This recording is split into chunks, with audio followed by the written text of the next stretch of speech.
Okay, I'm back. Childeberg is over. Time to get back to work. And I'm here with Mr. Adam Fitzgerald. What's going on, my brother? Hey, thank you very much for having me on, man. Thanks a Hey, lot. man, I really appreciate it. I met you. I heard your show with Reed. What was it, like 5, 6 months ago? Hmm. And I was like, oh, wow, this guy's interesting. And then, names slipped my mind. Sure. I have other guests lined up. Yeah. I'm doing my own thing. And then he had us on his show together. And I Mm. was like, oh, I got to get this motherfucker on my show. So here you are. No, thank you You're very here. much for having me. Thank you. I appreciate so it. so we're doing it. You're kind of a 9/11 specialist. My wife was actually asking me. She's like, "So who are you interviewing tonight?" And I was like, "He's kind of like the Scott Horton of 9/11." Oh man, It's you kind of I put could too much just kind of pressure on me I there, could just buddy. kind of throw out I could just kind of throw out an event that happened on 9/11 and just let him roll with it for the next four Mm. hours and we'll be good. Oh, you give me high praise there because Scott Horton I consider a living Britannica of Middle East history. So No doubt. No doubt. No doubt great. about that. Yeah. Uh, he was I think he was my second or third interview I ever Wow, did. was he? Oh, yeah. You want to talk about popping my cherry real fast, man. Man, that's for sure. Hey, a heavyweight like that. But one thing that's great about Scott Horton is that he's quite affable. Like he's very approachable too. Mm, He doesn't let his ego get in the way, although he could have clearly. yeah. Great thing about Scott Horton, he's ready to reach out. First time I ever reached out to Scott Horton, somebody gave me his email and I reached out to him, and right away he answered back and he asked me for my phone number. But yeah, no, wait a minute. He gave me his phone number. And I Yeah. couldn't believe it. Hey, And we call me. spoke. That's what he does. Yeah, I You couldn't. I email said, him and he's like, really? call me. I want to talk to you about this. You're like, Yeah, we spoke for 4 hours on the phone. I was in shock. yeah. I couldn't believe it. I interviewed him and then I wrote an article a few months later for the institute, and I Mm. submitted it to him. And he did the same thing to me. He sent me an email. He said, "Call me. I love this article, but I have a couple of things I want to talk to you about." I got on the phone with it, like you said, 4 hours. Like we're just sitting there, just Oh bullshitting. man. I just remember walking out of the house, like after looking at that email, I walked out of the house. I looked at my wife, and I was like, "Scott Horton just gave me his phone number."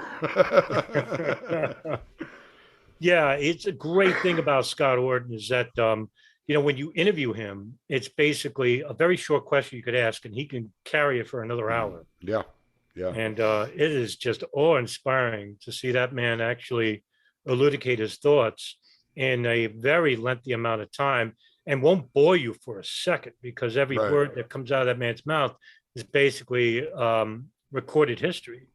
And I'm like, my God, how could he possibly remember decades of Middle East imperialism from the United States along those lines? Mm, yeah, And yeah, I too, I got very lucky when I interviewed him because I just came off an interview, I believe, with Lieutenant Colonel Anthony Schaefer and Mark Rossini, and I got Scott Orden afterwards, and it was very eye-opening to have somebody like that on the show.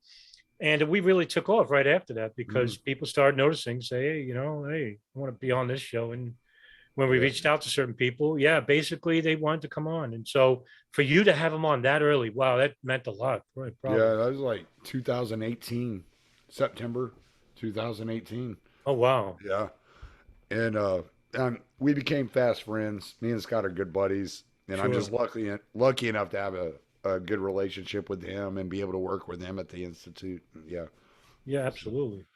so yeah, it's he's kind of like my pride is like, hey, I'm Scott's buddy, and it's kind of weird because we'll go places, we'll be doing things, hanging out with Scott, and crowds of people will be coming up asking him for autographs, wanting to talk to him, and it's like, oh yeah, I forget.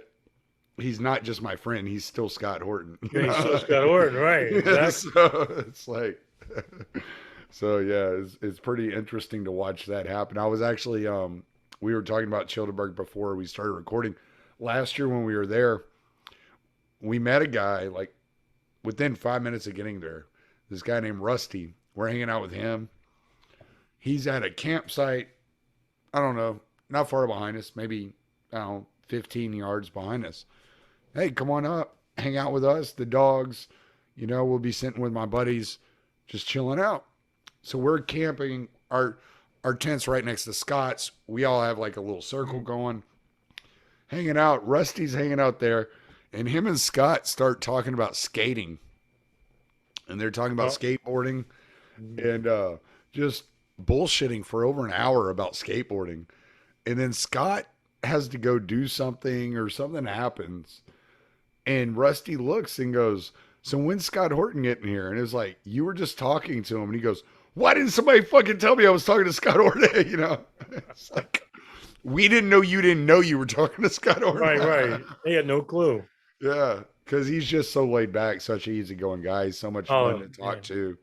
Like, and you can talk to him about any number of things: music, skating, politics, history, economics. You can get into any number of subjects and have a really good conversation with Scott. Yeah. I mean, just as, like I said, his personality alone is very laid back, but on top of it, he's also highly educated. So that makes for great, you know, he makes great for parties, I guess, to an extent, maybe. Depends on the party. I think it has something to do with coming from a blue collar background, right? Could be right. You could be right. You know, white collar backgrounds tend to be more elevated in ego, I guess. But that's not the case with Scott at all. Yeah, I think people forget before he started doing radio and he started doing podcasting, he was a taxi driver. Oh, I didn't know that. Yeah. So and taxi drivers, they're great. They're great with people. Anyway. Right. Exactly. Yeah. So it's kind of like he's already kind of groomed to have that kind of personality where you got to get along with people, you know? I work as a concierge security guard. So I'm like, you know, I'm working with people too. A very select group of people because we don't deal with many way of outsiders because we work at a business center and we don't have many outsiders coming into the building because we're secluded away from other areas of like, we're next to a hotel, but we're not part of the hotel.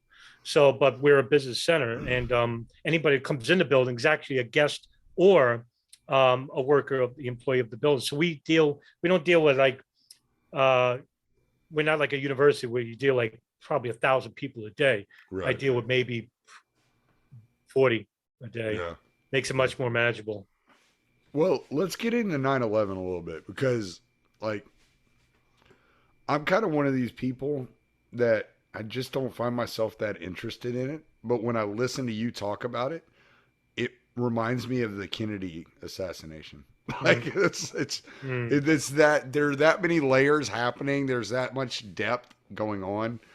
And you said I think you said that you have like an 18-part episode that took you like 14 months to record. Yes. Is that?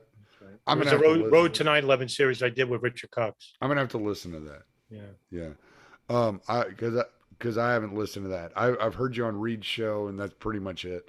Right. But after talking to you the other day, a couple of weeks ago, you and I were on Reed's show together, and we got along great.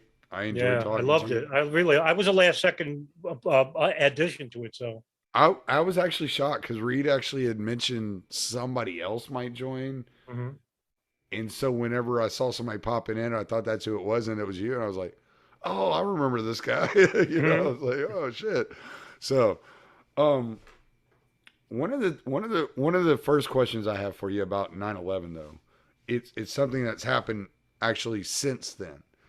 There was a situation when Trump was in office that there was some kind of freezing or a halt put on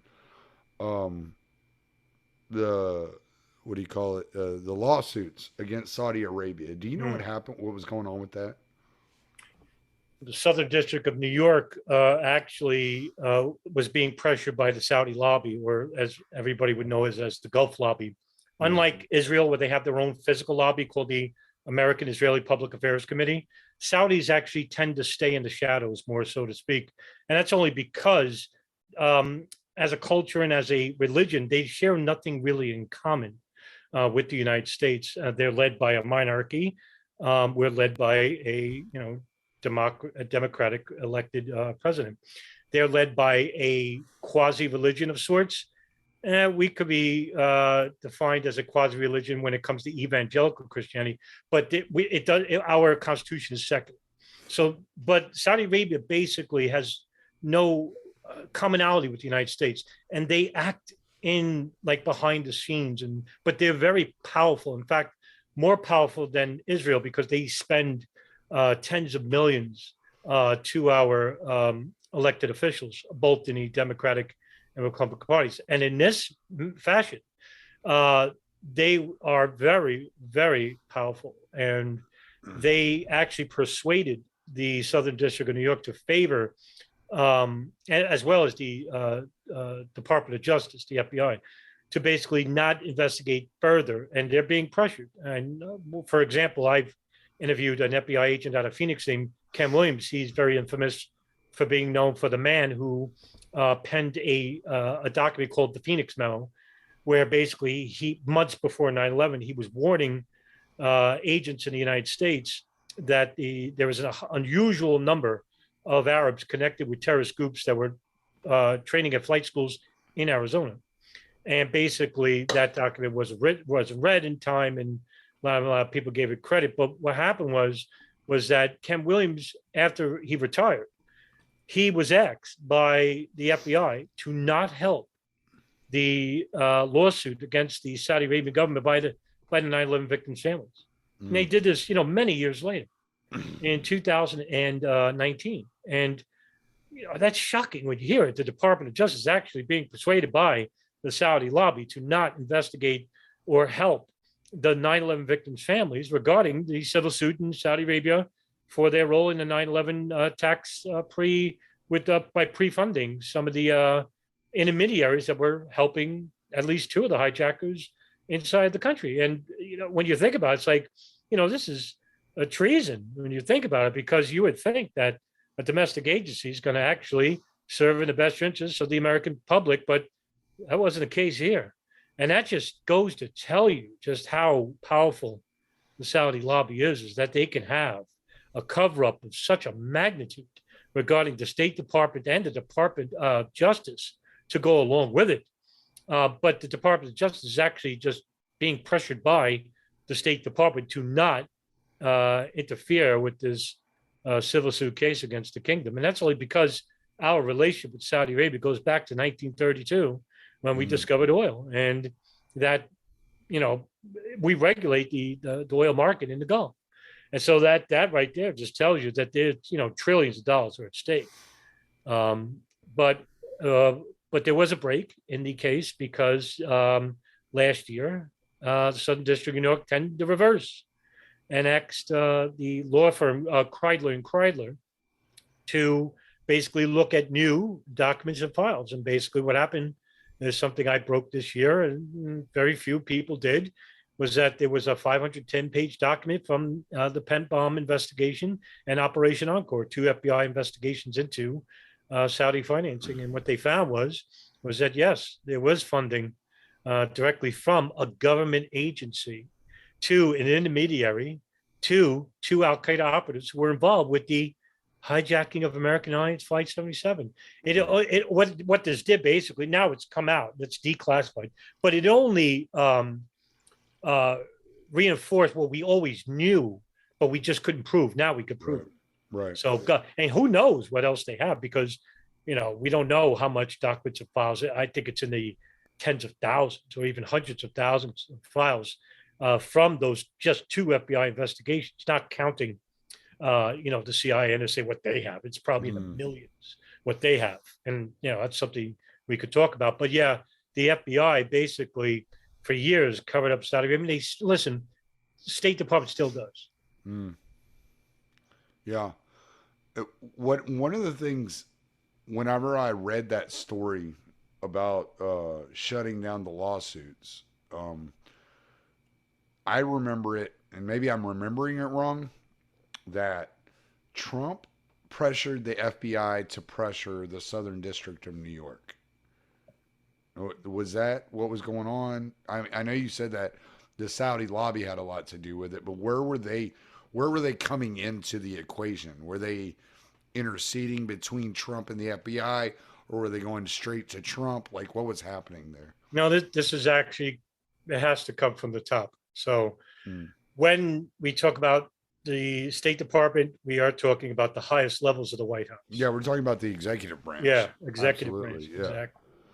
So, but Trump is just like Biden. He's just like Barack and his predecessor, George Bush. They all basically cater to either the crown prince or the king himself, King Salman, King Fahd, you name it, goes back decades and decades.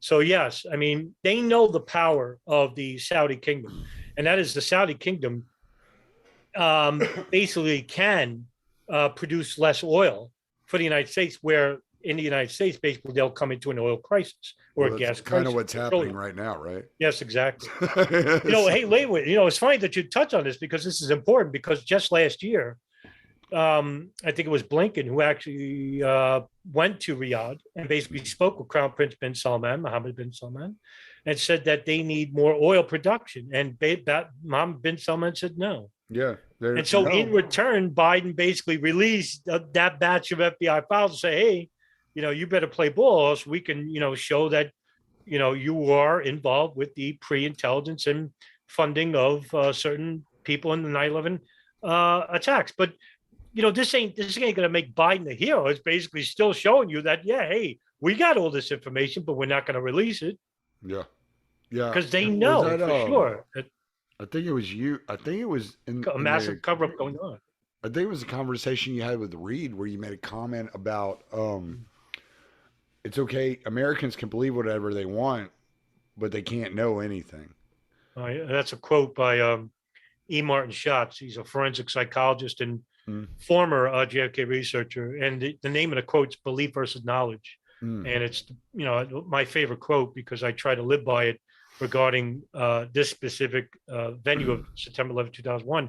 And I'll just condense it to where E. Martin Schatz basically says that the problem with the American people is they're allowed to believe anything, but to know nothing, because when you can know something, you can act on it. So especially for 9/11, I'll just leave it there. For 9/11, you have dozens, and I can name you dozens of people who espouse these fringe conspiracies, right? I'm not a fringe conspiracy. I consider myself a conspiracy theorist, but I'm not a fringe conspiracy where the beliefs are based on nothing more than one's own creativity, one's own imagination. And they can't act on that. In other words, you can't go to court and basically say, oh, I believe this. You better know something. You better prove something.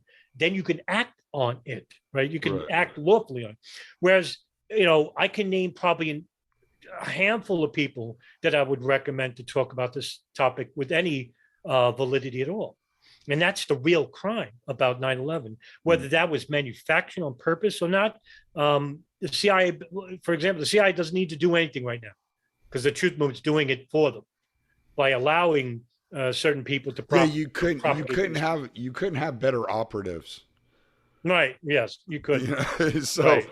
I mean, if they were to organize an operation to debunk any kind of alternate ideas around 9/11, they would do exactly what's being done at this moment. Well, yeah, right, exactly right. And I've said this to other close researchers, whereas we always commiserate with one another and where we say, they're actually doing the work for them. And it's basically a war on two fronts. So what we're fighting is a war of information by the U.S. federal government. In other words, we're trying to get more information at our fingertips, and they're not giving it to us. And at the same time, we're fighting a war of disinformation, which is coming from the fringe conspiracy theorists of all places, the 9/11 Truth Movement. Right. So one's a war that is worth fighting, and one's a war that is wasting our time. And like I said, whether that's manufactured or not, it's basically serving the interests of those that are trying to keep all the information from being public.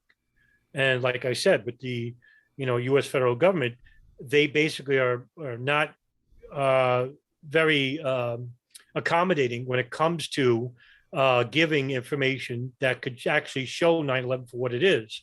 They just want to tell a certain narrative and hope that narrative could last as long as it can. But, people are suckers for the truth. They really are in the end. And right now we're basically disenfranchised and on a sectarian type of mentality where we're fighting over sexism and politics and racism and all these are transparent, and they, it just doesn't exist, all these human constructs. But the important details of life, where it's going to be war or basically the threats to humanity from greenhouse effects or from climate change or whatever, those issues are not giving any type of validity or seriousness by the people. No, they'll fight for gun change. They'll fight for they'll have a trial with Amber Heard and Johnny Depp, but you won't get a decent cartoon character of Ghislaine Maxwell. All the important subjects that should be given the public's attention are not. Mm-hmm. And I think that's a problem. And it's a problem that happens within certain aspects of our society. Let's I was just gonna ask a second ago. Let's lay out like the basic differences between what you're saying and what you're saying that the truth movement says, right? Like just because I know a lot of people maybe haven't heard of you and they don't know who you are. And I mean, I'll come out and say publicly, Scott vouches for you. I've talked to him about you on several occasions. It's not that there's no questions there that you're worthy of like giving your points of view and they need to be heard. But what is the main difference? Because when people hear somebody saying, well, what you're being told isn't correct, they automatically think of loose change or something like that. And it's like, no, that's not where we're coming from. That's not the point of view that we're espousing at this point. Yeah, a while back I was asked by a forum member on Facebook when I had it, what are you, a truth or a debunker? And I told him I'm neither. And he says, I never heard anybody say that. And right away, when the 9/11 truth movement came into being, they weren't actually called truthers. In fact, they were called the steering committee. And these were the Jersey widows who lost their husbands at the World Trade Center. And they created a group called the steering committee. It's made up of 4 or 5 widows. And they basically help to push the public to force the federal government to create 2 commissions. And they did, the 9/11 Commission and the Joint House Inquiry. Even though a lot of their questions were ignored, they basically got something done. And we're like, wow, we can basically, we got enough people on our side. We can make real change, and we can. But something happened along the way. And so what happened was that knowing that the threat can come from the simple people, whether, like I said, it's manufactured or not, as soon as that happened, we started seeing the likes of Alex Jones and Thierry Mason and Jim Fetzer and Morgan Reynolds, John Lear. These were all people who propagated that the planes were holograms, or that a plane really didn't crash into Pentagon, that the hijackers are alive, that the World Trade Center came down by, bombs on every single floor. I tend to stay away from physics, but I have my own opinions about, World Trade Center, whether it came down by unnatural collapse or unnatural. I think there were bombs in the basements, but I can't elucidate that in any expertise type of way, because that's something that I never studied. So I could give you an opinion, but it's not based on anything. But what happened was we started going away from the more important issues, the geopolitical issues, and now concentrating on the World Trade Center ground zero. And not to say that that's not important, but what happened was we looked away at the evidence that was out there that we could point the fingers to actual suspects, and replacing with all these fringe conspiracies that just got worse and worse over time. And after like 15 years, what happened was the 9/11 truth movement became nothing more than a laughing joke in the public eye, because the Fox News and MSNBC, who started interviewing these people like Jim Fetzer and Morgan Reynolds, and all they had to do was let them talk. And talk they did. And basically what they did was shot themselves in the foot. And the truth movement didn't bother to retract it, saying, oh, these people really don't represent the views of the truth community. No, they were welcome, because at that time, the truth movement, trying to gain as many people as possible, were more worried about quantity rather than quality. And what happened was, by about 2018-19, after the Trump administration ended, when Trump basically denied these people, ignored these people, and that's when they should have flourished, but they didn't. The truth movement basically is now at its death throes because they ran out their course. You could basically say the same thing over and over before you lose your audience due to boredom. And, how many times can you say a plane really didn't hit the Pentagon, 5 straight years in a row? And people just get basically ignored. So when someone like myself who comes out very late, and I started studying 9/11 back in 2006, but I didn't come onto viral media till about 2017. And I was very new, very naive. And I started a YouTube channel, and now it's, getting there and we're attracting people. But yeah, I'm not going to be popular because I'm not too fanatic where I could grab the attention of people who are basically with that fringe mindset where it's very enticing, very alluring to hear, like a greater, bigger conspiracy where the government is basically a will-o'-the-wisp type of character, that it's always there, but you can't see it and it can do anything it wants. No, what I try to do is basically condense it in a way where it's like not everybody in government is evil, that the system basically is apathetic, but there are certain elements of the government, the high officials, that can work in evil intentions, even though they may have good intentions, but they work very sociopathically. And with 9/11, that indeed was the case. And I'm not implying that the whole White House was in the know or had foreknowledge. I'm not saying everybody in the CIA had foreknowledge, or the NSA, or the Israelis or Saudis. That's not the case. But there are highest officials in each that knew exactly what was going on. Now, what do we know that they know? That's the question. And that's what I'm trying to bring to the table, is bring a little bit of rationality with this. Try to condense, bring people down from that high chair of fringe fanatical tales, like sitting around a campfire where you listen to the adult and he tells you a spooky story. I'm not selling you anything. I'm only giving you a chance to look at this without any prejudicial point of view. Because if you go into 9/11 automatically thinking it's an inside job, well, guess what? You're only going to look at information that basically caters to that worldview. You have to come into 9/11 basically with a blank slate. Hey, it may just be 19 fundamentalists who hate our freedoms. It may be just that, and I have to accept it. But that's not the case, because when you look at 9/11, you look at Middle East culture, radical fundamentalism, the lens of the CIA, the lens of the NSA, how they act, what influence does the Israeli lobby have or the Saudi lobby have, and the history behind that. It's a lot of work. And yes, it is a lot of work to understand just the generalities of September 11. But if you want an easy way out, I could give you dozens of names that basically, give you fringe conspiracies where there's no cap and you could believe whatever you want, but you can't do the next step and you can't do anything with it. Yeah. All right. Well, let's get to the beginning of 9/11. At least as far as I'm concerned, that day there were a lot of there was a lot of aerial activity. They were doing different drills.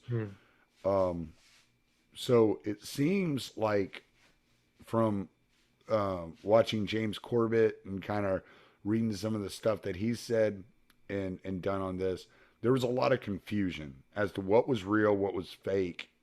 There was a lot of confusion going on there. Yeah, well, NORAD was running a number of exercises, and they were running a number of exercises even in the weeks prior. Some of the exercises were Vigilant Guardian, Global Guardian, Amalgam Virgo 1, Amalgam Virgo 2. And this basically was a number of different exercises. One exercise had fighter jets go up to the borders of Canada in the hopes of, the exercise was, what happens if Russian jets are actually invaded into our airspace? I believe our Amalgam Virgo 1 was basically an exercise about a potential hijacking, but that there were bombs on the plane. They were going to crash into a certain target in the United. I don't know which target it was, but all these exercises basically have these planes, these NORAD fighter jets that come out of Cheyenne Mountain, that come out of the Northeast, Andrews Air Force Base, Otis Air Force Base, to conduct these exercises. But they go without hot guns, meaning that these planes are unarmed and these exercises are unarmed. And when 9/11 was happening, there was mass confusion because at no point in our nation's history have we ever had multiple hijackings ever. So this is unprecedented. So when we had the first hijacking, basically FAA caught it late, but then they waited and didn't tell the NORAD right away. When the second hijacking began, then they started to really share the information with NORAD. But by then there was a lot of mix-up because the FAA basically, their information was vague. They didn't know which plane was being hijacked because nobody, like these hijackers basically weren't talking with their demands because there weren't going to be demands. And usually with a hijacking, you have demands, the plane lands and whatnot. Yeah, we never had a martyrdom hijacking. Yeah, right, exactly. We never had a martyrdom hijacking before. It's never happened before. Never in history. There was only one other time where that was going to happen. That was in France in 1994, Air France 89, 89, where an Islamic group called the Armed Islamic Group hijacked the plane, and they said they were going to land in Paris, but what they were going to do was crash it into the Eiffel Tower. That's 1994. But 9/11, we have multiple hijacks. So basically, the FAA was not getting anything through to NORAD. NORAD basically has to go through a number of different procedures. One, they have to get permission to get guns on the plane. Second, they have to go through the president of the United States or the military chain of command, where it's basically the president, the Secretary of Defense, and NORAD. That's the military chain of command. And basically, they have to get authorization to shoot down these planes. So they have to get that too. And then, of course, NORAD has to call up the exercises. And guess what? Those exercises weren't called off until after the planes crashed where they did. Right. And so without any air defense, we really didn't have much in the way of anybody stopping these planes. But we did have, very few air defense sets that weren't involved. We have Air National Guard in New York, in Pennsylvania, that actually did fly, and they did get coordinates. I mean, some planes actually did try to get to New York, but it was, too late. And there's a lot of confusion. So there was a lot of confusion. When the FAA and NORAD basically testified in the 9/11 Commission, NORAD gave a complete false timeline, as opposite to the FAA. The FAA took the brunt of the fault because they basically, and that we're talking about the highest levels, like Ben Sliney, for example, Jane Garvey of American Airlines, Claudio Mano, who's FAA assistant director or SA director. So we have these people that basically were just throwing their hands up the air. We tried to get, and they were yelled at. It would shoot out by the 9/11 Commission. But that's about it. I mean, that's the punishment whoopie-do. But NORAD just went in there and basically gave a false timeline. And they later on, former commissioners, Thomas Keane and Richard Benveniste, and even the co-chair, Lee Hamilton, basically said, we don't even know why they gave us this. And they basically, told the NORAD, hey, give us the proper timeline. They never did. What does that tell you? That they know what was happening, and either they knew it was going to happen and just allowed it to happen. That's a dare.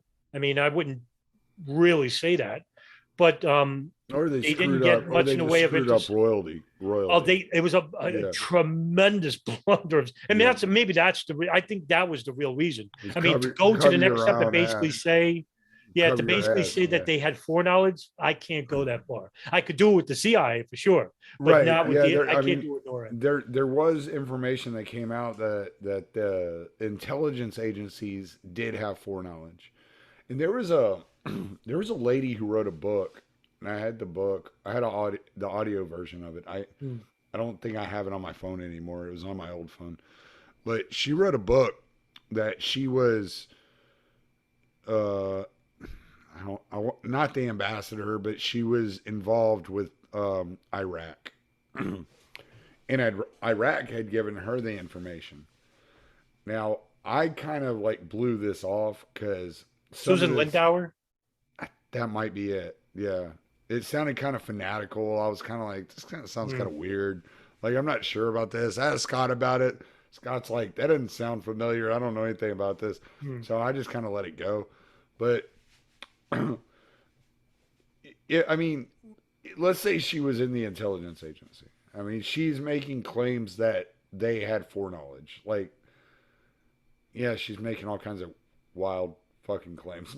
Right. So, but there have been all kinds of things that have come out that have given us at least the impression that the CIA and the NSA had some information as to a target in a general time frame, and they didn't act on it at all. Right.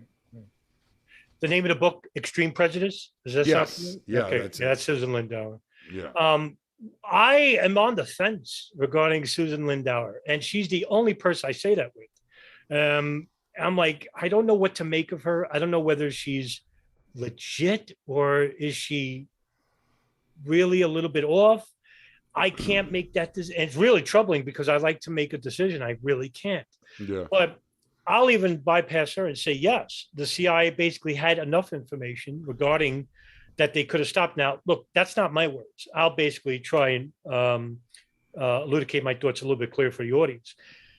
In the year and a half prior to 9/11, for example, there was a cable that came in to the Bin Laden issue station. Now, the Bin Laden issue station is a virtual station created by the CIA in 1996 under David Cohen, the counterterrorism unit. It basically wanted to track Bin Laden and Al Qaeda throughout the world and collect all information about this group. Now, they've been doing this even before they created the Bin Laden mission station, but this station basically catered to a number of different agencies working together in conjunction: the FBI, the DIA, the NSA, CIA.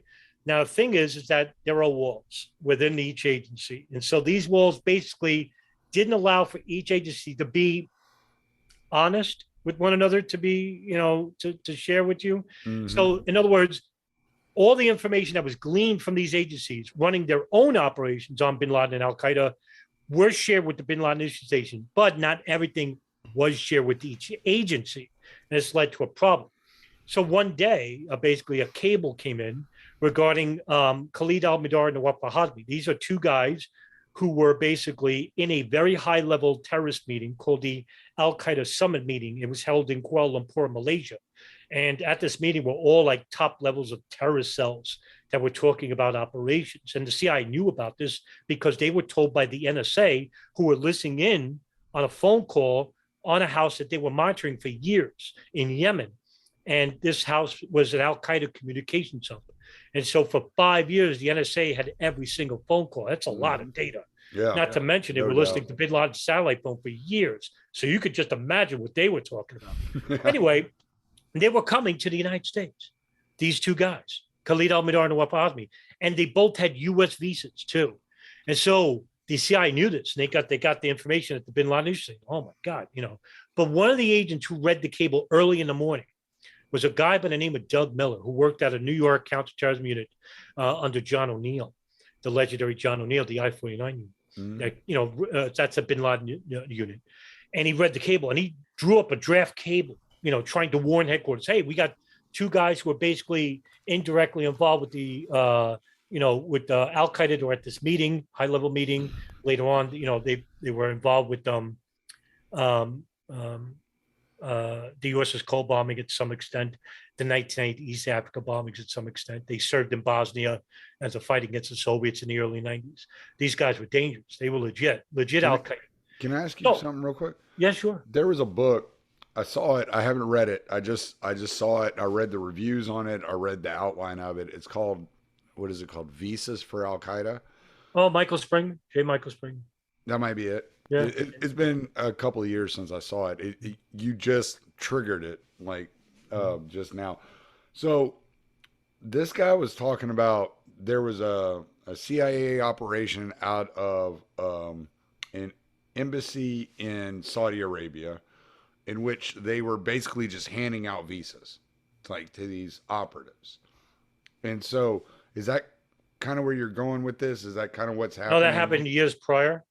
But okay. It's actually directly linked to what I'm talking about. Right. Okay. That was actually, just to elucidate real quick about that.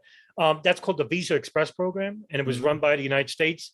And because that they were on very, very good terms with Saudi Arabia during that period, they basically didn't want to offend anybody from the kingdom. And what they did was they basically, if a Saudi came into a U.S. embassy, for example, in say Jeddah or Riyadh, and wanted to have a fast track to a U.S. visa, they built a program called the U.S. Visa Express Program, where they basically looked at their application, just said, you know what, we'll just pass them on through. And so a lot of these people knew about this and basically went through these, and a lot of the muscle hijackers. And so they were coming in from other countries as well. It wasn't just they were coming in from Jordan, Egypt, Afghanistan, Turkey, a lot of these, these people that were involved in the Mujahideen years before may have been known by the intelligence agencies were flooding in and getting their little free visa. It was like getting a sucker after going to the bank or something when you were right. Exactly. But that program actually, according to Springman, basically, I think it was 13 people that were involved with the 9/11 attacks, and most of them were muscle hijackers from like Saudi Arabia that came through this program. And basically, if they had a stricter program in place and not the visa program, they wouldn't be able to get in because a lot of their applications were incomplete. But in other words, a lot of them couldn't name where they were going, how much money they had, who they were going to see, what city they were going to. So a lot of these questions were left blank. And some of them just, basically that application would be put on hold, and then resubmitted to a different consular officer where he'll ask for a person face-to-face interview, whereas none of these hardly any of them came to a face. I think one basically did. That was it. And the rest of them weren't even seen with a consular officer. So they were just passed on through. So that's what that was referring to. Okay. But to go back to the CIA and what they knew, well, I mean, when Doug Miller was drafting that cable to warn, he had to get authorization from the CIA because it's CIA information. And the CIA told him and Mark Rossini, who was with Doug Miller, he's an FBI agent out of New York, basically they didn't allow the cable to warn Washington headquarters. They said, no, you can't tell them anything. And when Mark Rossini pressed further, he was told that it's not an FBI matter. We'll let them know when they want to know. And basically what happened was they couldn't tell FBI headquarters, these two guys come to the United States, January 15, 2000. And the CIA knew this for 16 months, didn't tell the FBI, didn't tell the State Department about two Al-Qaeda operatives inside the United States. On top of this. Are these the two guys that were sharing an apartment in California? Yes. Yeah. Okay. Yeah. They actually, when they came to the United States, the Saudis, a Saudi agent named Omar al-Bayoumi met them, and he provided them with money, and he helped them get an apartment, helped them to get a driver's license. And later on, I think we were talking about documents that were released about the FBI. That was who they were naming, Omar al-Bayoumi. He was the agent who met with these two guys and worked for a Saudi government agency as far back as 1975. And he was getting money from them. So who is that guy? Omar al-Bayoumi. Okay. So he worked for Saudi? Worked for a Saudi government agency. And he worked for the FBI? No, he did not. So he was just kind of like in cahoots and was able to he's in cahoots, get away with whatever he wanted. Yeah, he got away with it. But he basically was working under the radar. Nobody knew who he was. And the FBI didn't know because nobody told them. And basically, they were helping these two guys. And according to him, he's basically helping them because I like to help foreigners in this country. Of course. And that's like, yeah, sure. And basically, when the 9/11 Commission was interviewing him, he basically told them that they came in the restaurant that he was meeting in, he was eating in. But what happened was the reverse was true, that Khalid al-Mihdhar and Nawaf al-Hazmi were at this restaurant called Mediterranean Cafe in Los Angeles. And he walked in with another person. And that's how they really met them. Nah. So he walked right up to them. How would he know who these people are and what were these guys involved in the flying school in Florida? No, this is different. That's the Hamburg cell that came later. They came a little later. Oh, okay. Yeah. Okay. Yeah, they came a little later. And, they were being tracked. What were these guys? What did these guys end up doing? Where did they kind of like fit into the whole system? Oh, well, Khalid al-Mihdhar and Nawaf al-Hazmi were involved with the hijacking of American Airlines Flight 77 that crashed into the Pentagon. Oh, okay. Okay. Yeah. Gotcha. And also too, Honey Hunt. The names throw me off, man. No, That's I know. Yeah, you're not well, alone. I have 5 kids. You're lucky I can remember your name. Like this. Hey, listen, just to make a funny bet, where I work, I told you I'm a concierge security guard. Mm. So I have a problem remembering simple names like Tim and Jim. Now, my coworker, she's going to kill me when she hears this. She basically said, why don't you make believe everybody's here in Guantanamo Bay? Then you can remember their name. I love telling that joke to everybody. So that's perfect. Yeah, because I can remember Arabic give everybody names, Muslim and Arabic names. Can't do it. The likes of me. So, yeah, but listen, the CIA knew about this, and they didn't tell anybody. And what they did was basically withheld this information intentionally. Now, in the 9/11 Commission, this is really important now. George Tenet, director of the CIA, basically is being questioned by the Joint House Inquiry, and one of the person is Carl Levin. I did a podcast separate on this because this is huge. Basically, Carl Levin said, why didn't you share this information? And Tenet basically said, nobody knew about this information because it's an information-only cable. Nobody read the cable. Meanwhile, 50 agents from the counterterrorism unit read it. They knew. They were inside the United States. And he lied about it. And basically what he said was that the FBI later on got the information, but they didn't.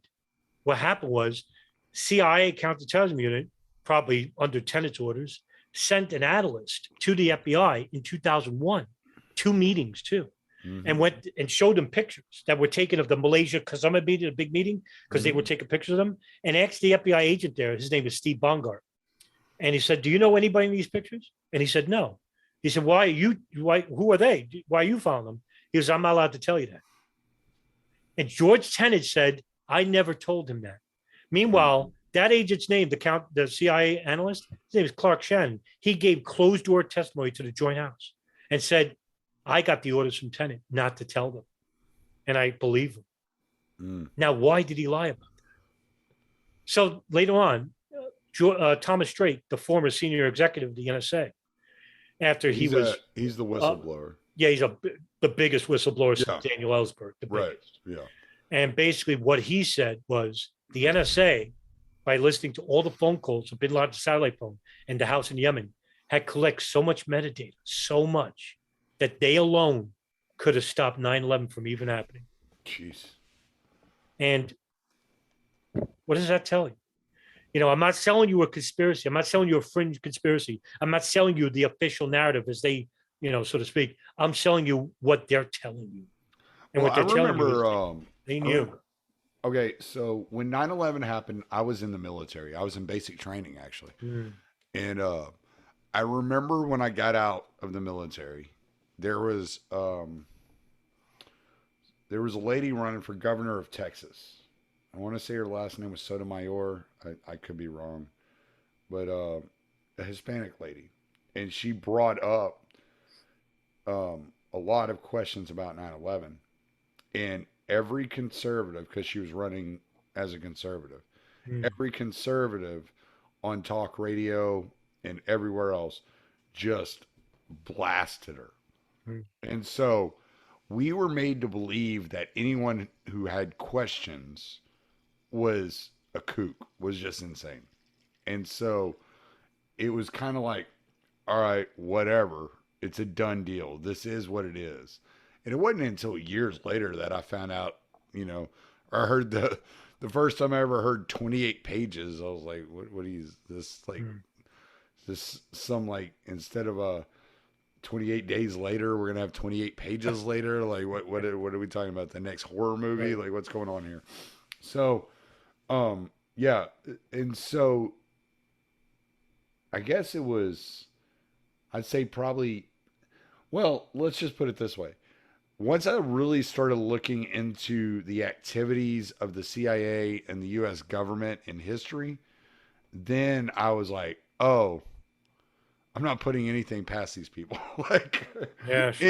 anything is reasonable to look into and investigate. And so, how do you tackle that? That's like such a, it's drilled into people's heads to trust the government.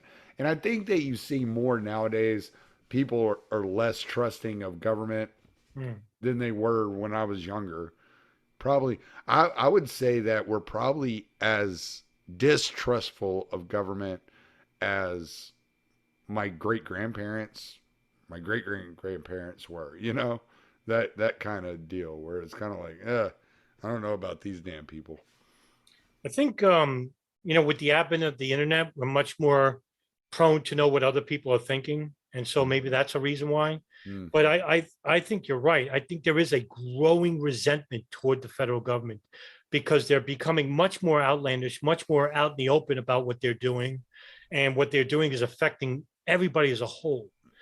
But I mean, we do have far too many people that are imbued with their affiliations with a party like the Democratic or Republican parties. And, I still think it's still an obscene high number.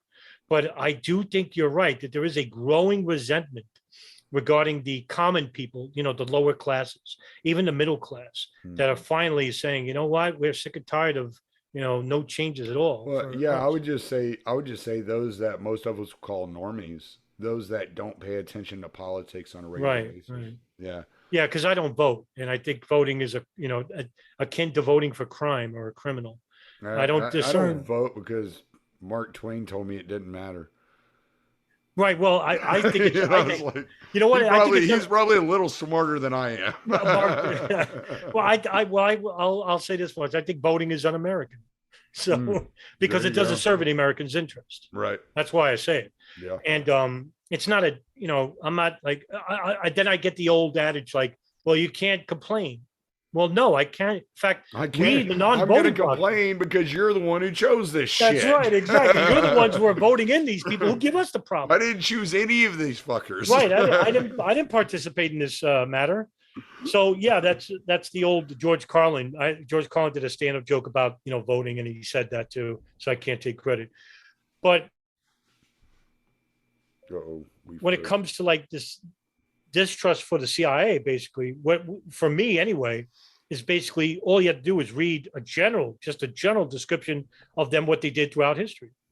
What is that book? Legacy of Ashes. Oh, I have not read that book. Is it good?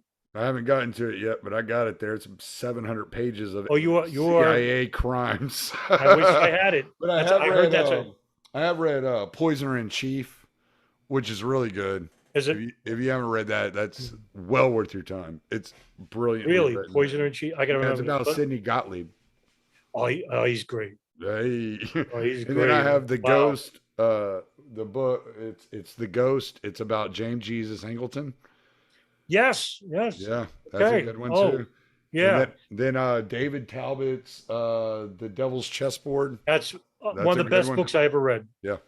One of the best books I ever read. That book. I got all kinds of CIA stuff up here. I hate those bastards. Oh my God, you should. and you'd be well received by the common people because everyone knows CIA. Basically, when you say the CIA, you go, they're involved in some serious stuff. But I think the hidden history behind that agency will be much more nefarious if it became known of what they did. I mean, just look at Guatemala, Arbenz in the 70s and what they did in Central America, Middle East, late 80s, early 90s, even the early 2000 period, what they did in Afghanistan, Syria, Libya, and, currently trying to push for war against, Russia and China and Iran. So this is an in the 80s. That would be the Soviets. That's Operation. I'm talking about when they were running drugs into the damn Los Angeles. Into the ghettos. Right. And then Freeway Ricky Ross. And then they were selling weapons, through Israel to Iran. Iran Contra. Right. That whole situation going on. Yeah, I mean, what was the banking situation that Bill BCCI Barr, Bank. BCCI Bank. Yeah. Yeah, but Bill Barr so Criminal trustworthy. Commerce International. Yeah, by the way, with BCCI Bank, Manuel Noriega had an account there. The Medellin cartel. Right. George Bush Sr. had 2 accounts there under different names. Nothing to see here, folks. Yeah, nothing to see here, pal. Nothing. A bank that was created by a Pakistani businessman who had links with, jihadist networks, Bin Laden. I'm like, yeah, all right. And just randomly shut down when it started getting investigated. Right, when it's getting investigated by the British, it was just it's like, oh, we don't exist. I don't know what you're talking about. Nothing to see here. Oh, by the way, look, the Yankees won the World Series. So, bread and circus for everybody. Right. But yeah, the important, like I said, the important issues are always covered up by non-important stuff. But yeah, I mean, the CIA basically. Well, let's get into the ugly shit. Sure. Israel. All right. Nobody likes talking about Israel. No, it's a taboo subject. It is. You're automatically anti-Semitic if you bring it up. But so there was the case of the dancing Israelis. You had said something with Reed about them being connected to the passports that were found in Manhattan. Am I correct about that? Shanksville. There's a different group of Israelis that did that, but with the same moving company. Oh, Jesus Christ, that moving company. That's all right. No, and listen, it's not your fault because basically very few people know this, even though it's recorded history, but it's never brought up, and for good reason. Because it could lead, and remember, I'll use my words carefully here. It could lead to a much, much bigger conspiracy involving Israel. And I have my own hypothesis with speculation, but I'll talk about tell the story of the moving company, because I found that to be really interesting and very suspicious. The way, and this is why I said at the beginning, this is kind of like another Kennedy assassination. Really, when you start putting all these pieces together, there are all these moving parts and there's all this going on, and you're trying to connect dots and you're like, that kind of fits, but there's all this weird, suspicious activity happening in the peripheral around the 9/11 event that I think is worthy of at least looking at. So prior to 9/11, there were 22 Mossad cells in the United States shut down. Am I correct about that? I don't know where you got that number from, but there were a number of different cells that were. I read it somewhere. For some reason, the number 22 sticks with me. Maybe really? I'm wrong. Yeah. Oh no, I don't. I'm not. I can't. I don't know what you read. So, but yeah, no. I don't either. Good luck. It's all right. Well, there was a number of different operations going. So there were three actually. There were huge operations, but one was the moving front companies, the art student ring, and a drug ring. Okay. Now. That we know of two rings that may have been working together or maybe indirectly working together, but they didn't realize they were working together. Mm-hmm. So I'll just keep it separate. The moving company was called Urban Moving Systems, and they operated at Weehawken, New Jersey. It's a town in Weehawken, New Jersey, which is right a couple of minutes from downtown Manhattan, Lower Manhattan, where the World Trade Center stood. And they had, it was owned by Dominic Suter, who's the manager of the building, of the company. And it was a small company, not a big moving company at all. And what they did was throughout the spring of 2001, they put out an ad for Israeli students to come and work for them over the fall and summer and fall seasons. And so a lot of these Israelis came to the United States and worked, but they weren't allowed to work because when they come here on a student visa, you're not allowed to work under that student visa. They came under a work visa. It's a longer process. If you come here under a student visa, it's a shorter process. However, they came into a student visa, and a number of these people worked for Urban Moving Systems. And so throughout 2001, they were seen all throughout like New York, New Jersey. Even some of them lived in Florida, where they reside there for a temporary amount of time. And there was another moving company down there too that was linked with Urban Moving Systems, and they were called Classic International Movers. And so September 11, 2001, there's a woman who's in a place called Darkened Hour, which is Jersey City, New Jersey. And the plane, first plane had already hit the North Tower. A friend called her and said, go to the window, a plane crashed to the World Trade Center. So she has binoculars and she goes and looks out the window, and something caught her eye because she heard yelling, and she looked down with her binoculars into the parking lot, which is right below her. And right below her, she sees three men high-fiving and hugging each other, celebrating. And she thought that was highly unusual, and it would be. She noticed that there was a truck, a van, a white van, and she took down the license plates, and thank goodness she did. And she waited for her husband, who was on jury duty, and he came home at noon, and she told him about what she had seen. And he told her, call the police. About 3:30 in the afternoon, when the city is being shut down, nobody can enter, nobody can leave because of the attacks. New Jersey Turnpike. There's a cop there. His name is Scott DiCarlo from East Rutherford Police Department, who's helping with the traffic. And he's with a partner of his, Sergeant Dennis Ravelli. And they see this white truck. Now at this point, there's a bolo or be on the lookout for an urban moving systems vehicle all throughout the Northeast. So there's all points bulletin all over. So they see this truck, and on the side of the truck, it says urban moving systems. So they look at the license plate. It's off by a number. So he calls back and, make sure the number is right. So he says, all right, I wrote down the wrong one number. And he said, this is them. So he goes to the driver's side and he tells the guy, hey, could you get out? Could you stop the vehicle and get out? So he stops the vehicle, but he doesn't get out. He makes a command again. Now Ravelli goes on the passenger side. And Scott DiCarlo says, can you get out, sir? And he doesn't get out. Meanwhile, these guys speak English. They know well. So he opens the door. Now he takes out his gun, but he opens the door and drags the guy out. Ravelli orders everybody up at gunfire. But not now, this time they're on 3 guys. There's 5 in the truck. So while they're sitting down, everybody's seeing this. And now they're all on edge thinking, oh, these guys are involved. So they're like throwing garbage and spitting at them. So they drive them to East Rutherford Police Department. While they're driving there, one of them, Sivan Kurtberg, the driver, basically tells Scott DiCarlo, says, we are not your problem. The Palestinians are your problem. Your problem are our problems. Why would he say that? That's a very odd thing to say at that moment, at that time. I would say that's very strange, if you ask me. Now, in the truck, it's empty. That doesn't mean anything, but there are no ropes. I work for a moving company. Moving trucks usually have like blankets for the furniture, ropes. But they didn't have any of that. What they did was box cutters in the truck, which is, you open up boxes and whatnot. It's not strange. But they found something strange on their possession. In their possession, one guy had, I think I'll get the number wrong, $4,500 of money in his sock. Now, they have fanny packs. Why would you put your money there? That's a strange place to put, money in the sock.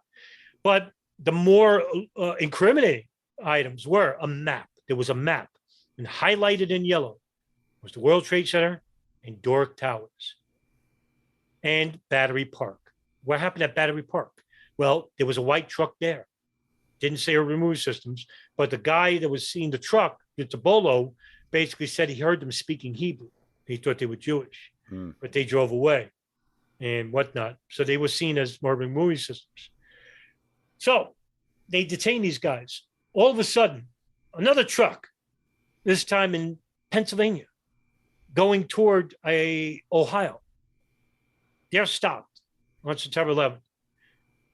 Urban Moving Systems truck. Now, this is before the Bolo came out, all right? Before the Bolo. And they're saying, hey, where you guys going? There's an attack. And they said, oh, we're going to a client. I said, okay. He drives away.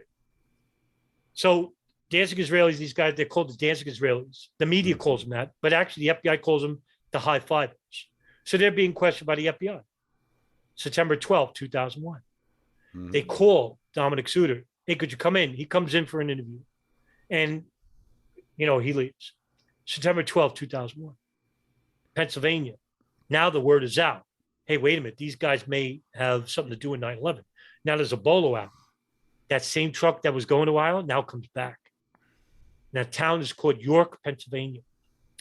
And so this different police car, they stopped them over. Now the Bolo's out and they're like, who are you? And they say, oh, we're employees of Urban Moving Systems. And these 2 guys' names are Oroy Barak and Modi Buppo. And so they called Dominic Suter, the manager, saying, hey, do these guys work for you? He said, yeah. And, they said they were moving a client. Meanwhile, the truck is empty. And they said, well, due to the days prior events, we don't have anybody outside the state of New Jersey. Well, how can you explain this? And he says, that's strange. I can't. Anyway, they're detained. they're brought to the FBI, just like, the high fivers, those guys. And so what they found was the Danzig Israelis were intelligence. Two of them worked in intelligence, or at some level, and it was the brothers, Sivan and Paul Kurzberg. The other guys, Oded Elner, Omar Mamre, and Yaron Shmuel. They were just, young Israelis, and they failed their polygraphs, right? So they held for 71 days. The other two guys, much more interesting backgrounds. They worked actually for signals intelligence for Israel, Mori Barak and Modi Popo. And what happened was that the freeway that they were driving in is the same freeway that's connected to a plane crash in Pennsylvania in Shanksville.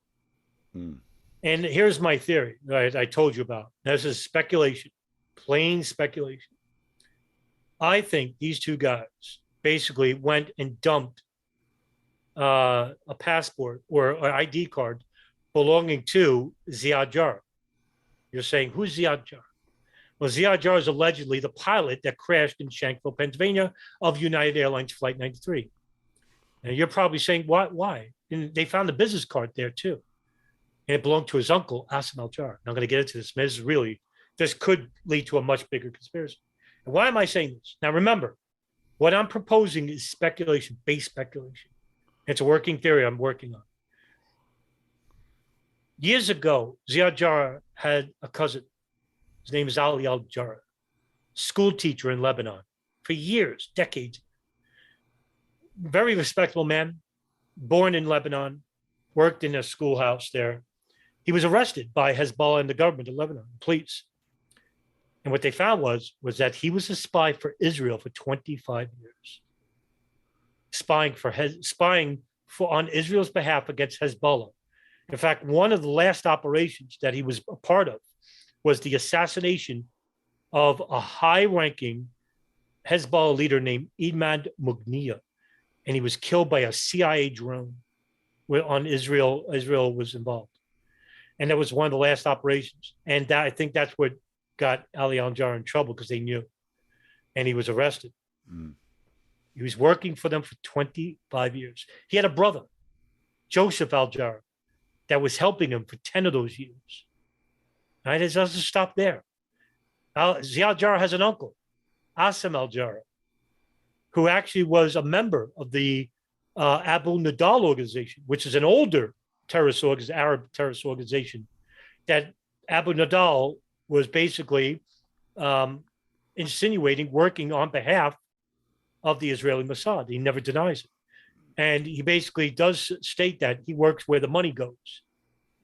But yeah, he was a terrorist. And yet, Asim al-Jarrah worked for Libyan, German, and Israeli intelligence.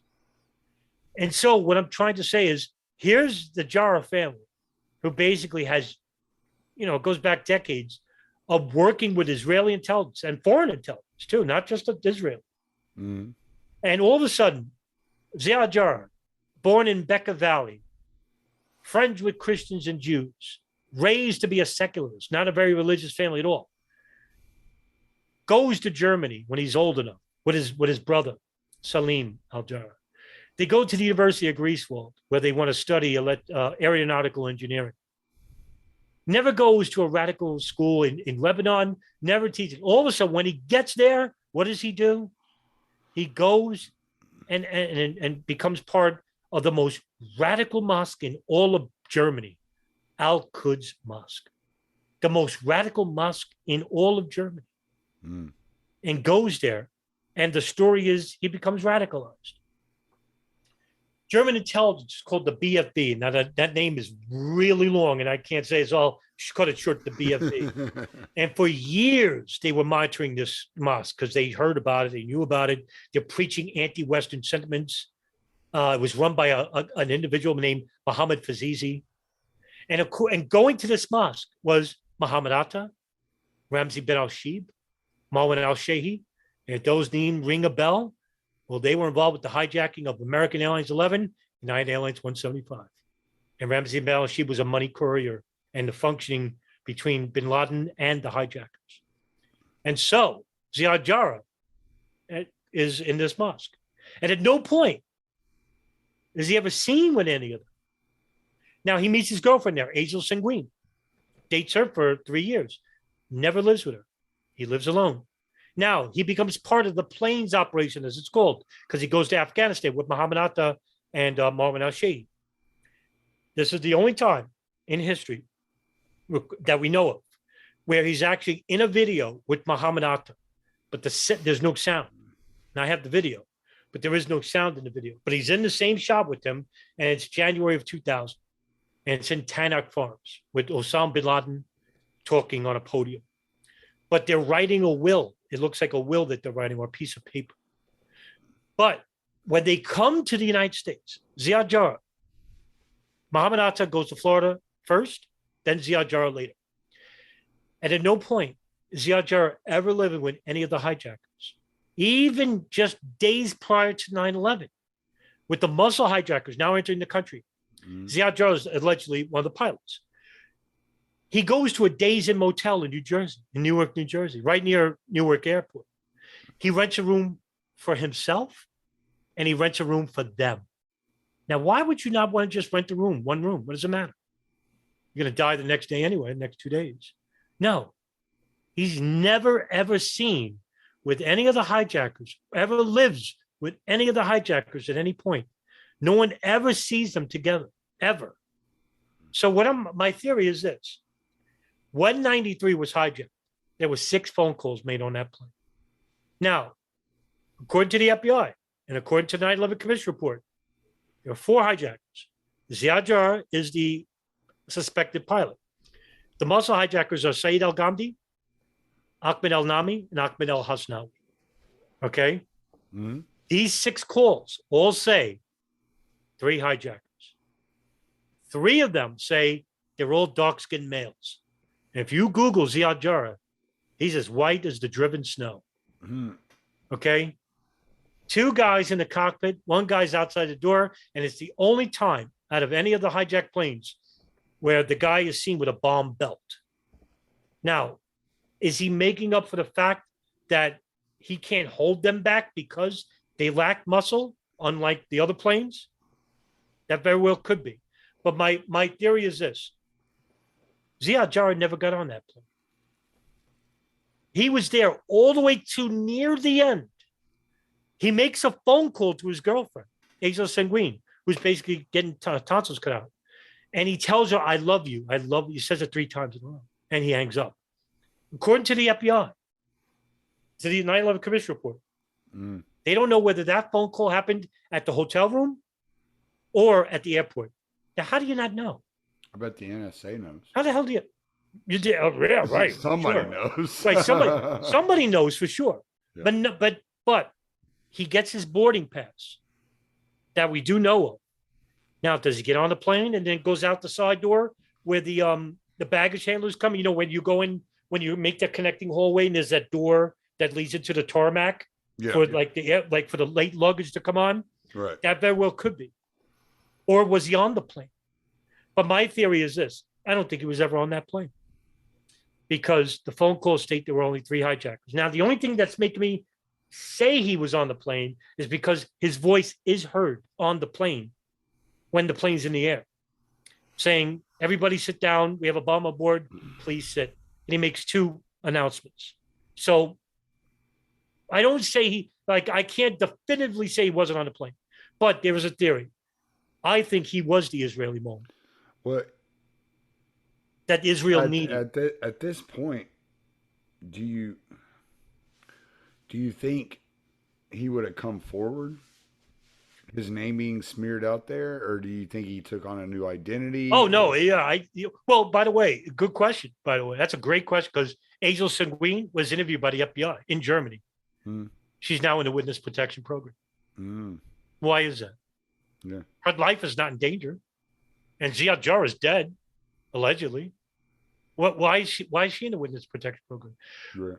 Yeah, I think he was in the witness protection program. Look, the night before, he wrote a letter to her, and he wrote the wrong address. How do you write the wrong address? Anyway, in the letter, it was kind of cryptic, basically saying that I will see you one day in time. we're not that far apart. You got to read the letter. Google Ziad Jarrah letter to Hazel Sanguine. You go read it. Very cryptic in the letter. Well, anyway, the letter wasn't sent because it came back and she was actually interviewed by the FBI, but it went to the wrong, and the FBI intercepted the letter.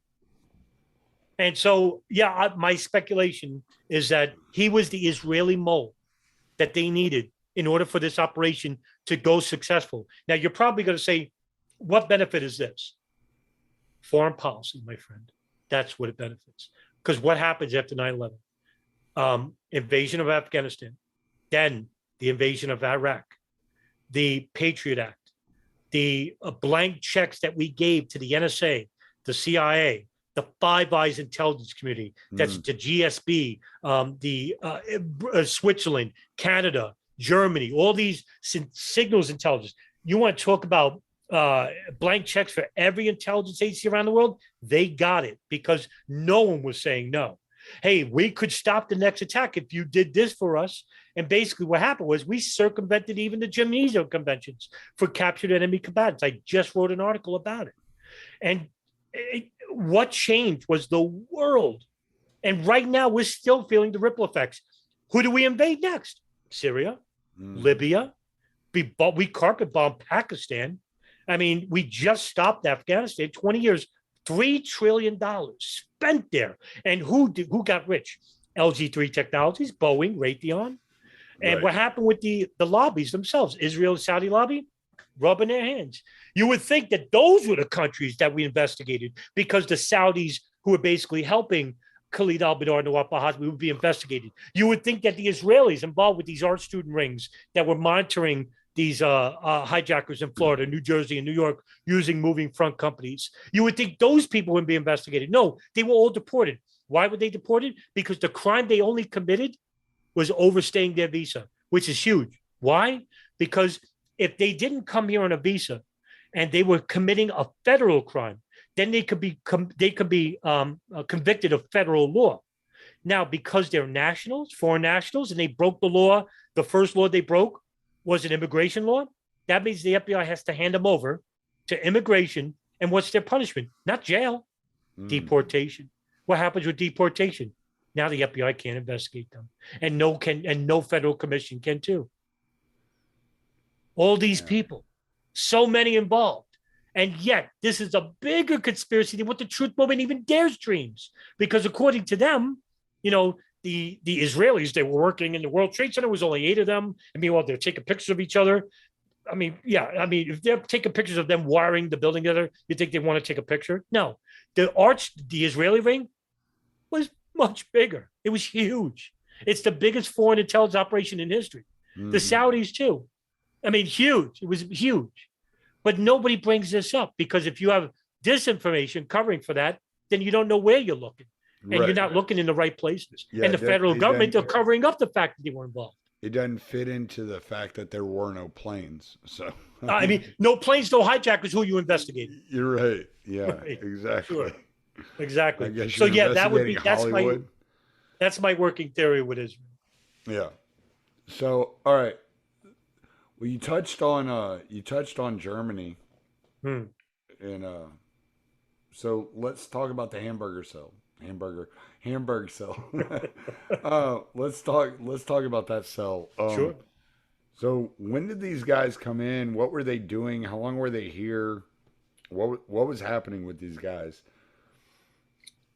The Hamburg cell comprised mainly of the ardent fanatics of Al-Quds Mosque, and they were Muhammad Atta, Marwan al-Shehi, Ziad Jarrah allegedly, and Ramzi bin al-Sheikh.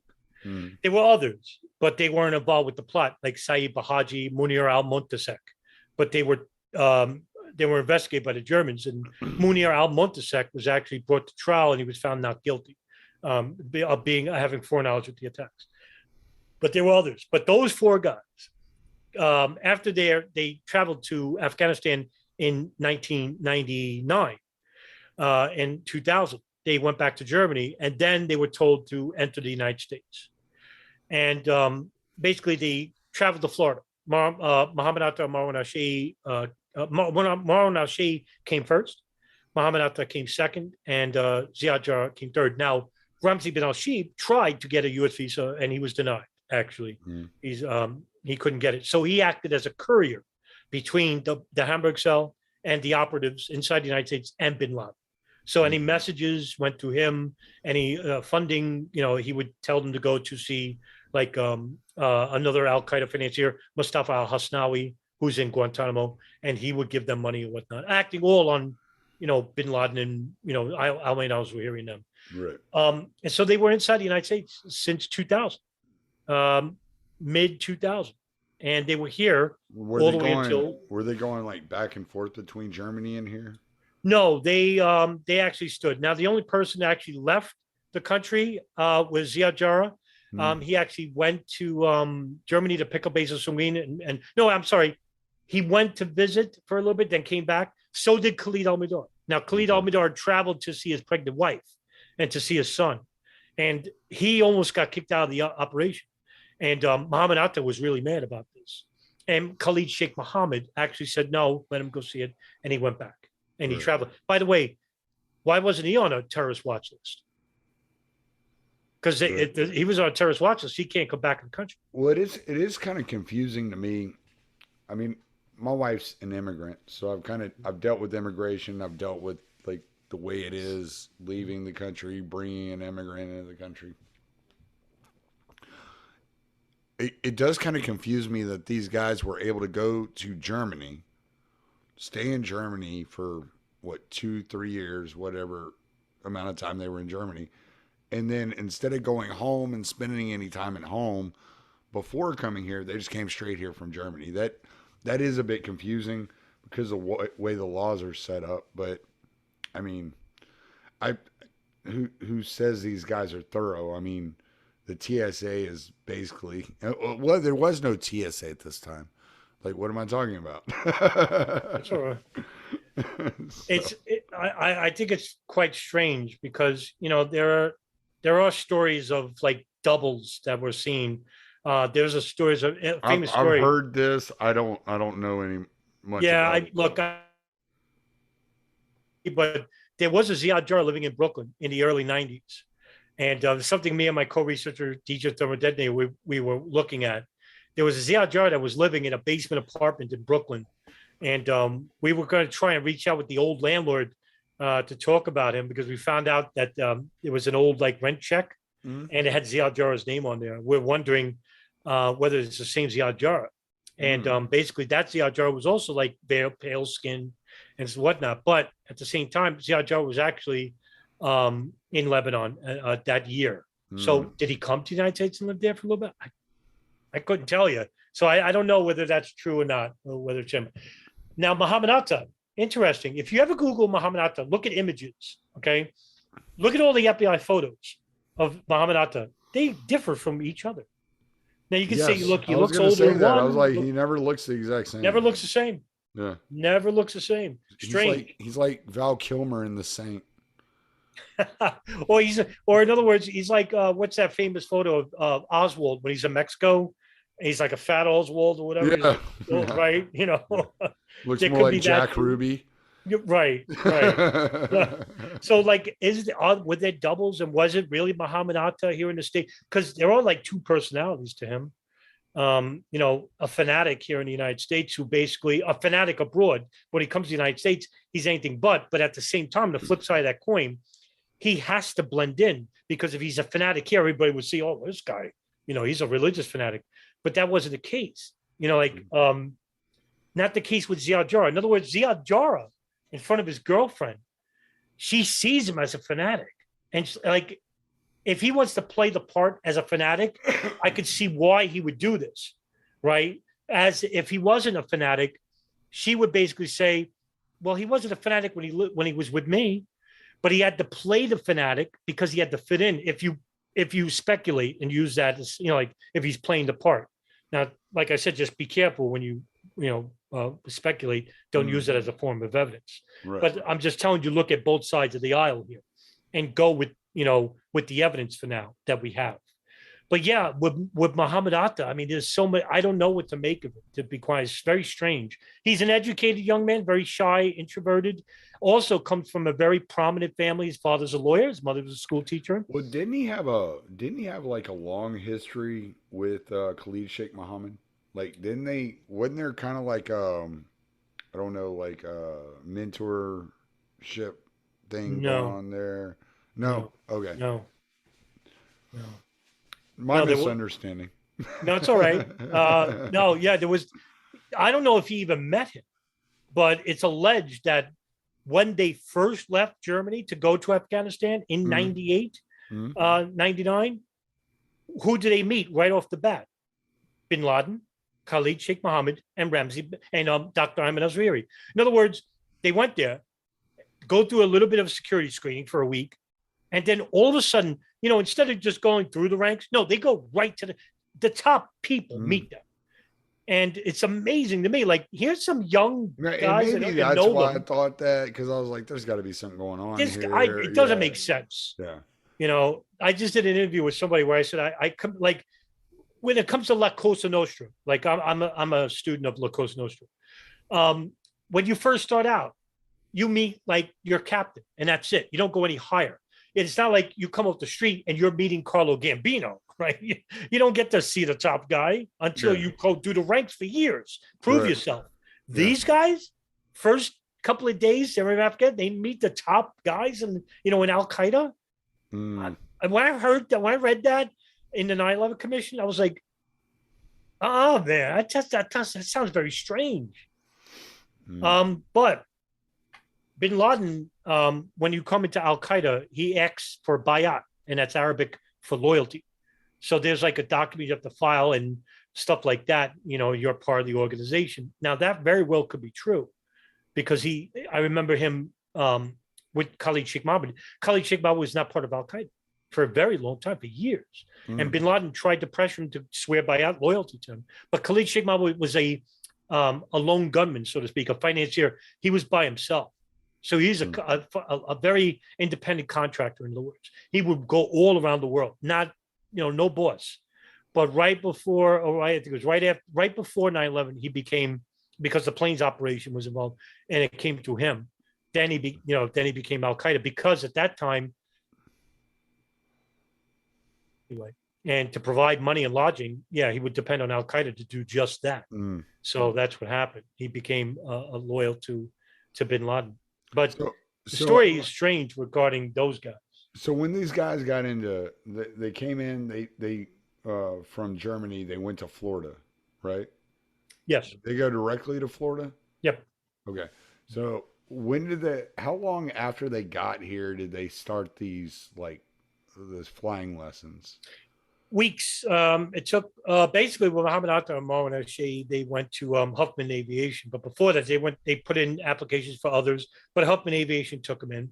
Yeah, and that's where they got wasn't there two different places? Wasn't there a place on the West Coast too, like in Arizona region or something like that, that was training some people that were suspected? Or that's through the Phoenix memo. That was older. Oh, is that an older thing? Yeah, it was older. Okay. But they did travel to Oklahoma. They went to this is why I have Tennessee. you on here, because I'm going to confuse all this shit. No, it's all right. It's fine. No, but they did go out to the southeast of the country, and I know in one place, and I'm going to get this wrong, I think it's Louisiana, where they tried to rent a Piper plane, a small Piper plane, and the lady there talked to Muhammad Atta. She said he looked very serious. But he told them that they're pilots, and they just want to rent it, and they thought that by doing this they were going to use a biological chemical agent and spray it in the cities, New York City or in Boston or whatever. But they if only Barry Seal were still alive at that time. What's that? I said if only Barry Seal were still alive at that time, they would have had their hookup. Yeah, but the CIA, but they wanted him out of the way because that guy knew a lot of things. Yeah. So they needed him out the way.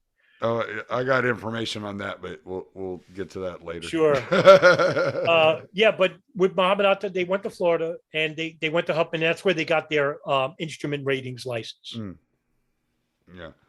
Okay, so now the rumors I heard were that the people that were conducting the classes said it was very odd that these guys were not interested in landing. Is that accurate? Like, is that something that actually happened? Somewhat. It's involving Zacharias Moussaoui. Okay. All right, he's allegedly the 20th hijacker, like Okay. the fifth guy labeled the 20th hijacker. Okay. But he's the most famous one. Mm. He actually came from France. He's a radical fundamentalist. Comes from a very poor family background. Actually went to a very radical school in France under Abu Hamza al-Masri. He has a hook for a hand. He's actually doing life here in the United States, and was a jihadist under him, jihadist mentality. Came to the United States, went to Oklahoma, Norman, Oklahoma, and inquired immediately on the first day here about going to a flight school. And so he went to a mosque in Norman, Oklahoma, Masjid al-Salam, and then traveled with another individual named Hussein al-Attas, who basically went to Minnesota with him, and they inquired about a flight school there. And they were talking back and forth on an email. And he was asking very strange questions. So, but he had cash and he had money on hand. That's all they care about. And so the instructor there basically tried to get him to fly on small planes. But he said, no, I want to fly on Boeings. I want to train on Boeings. And meanwhile, he's asking him very suspicious questions about where the oxygen tank is, the on-off switch, how many pounds of jet fuel there are. With that, they were saying, well, we got to try to land the plane. Because I'm not interested in landing the plane. I'm only interested in trying to fly the plane. And that caught the attention of the instructors. And they contacted the FBI.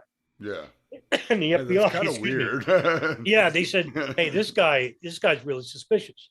And the FBI, Harry Samet was the agent who went to the hotel room, and they found Zacharias Moussaoui and Hussein al-Attas there. And they separated them, interviewing them. And Hussein al-Attas basically told the FBI, yeah, he's a radicalist. He hates America very much. And meanwhile, on his person is a martyrdom will.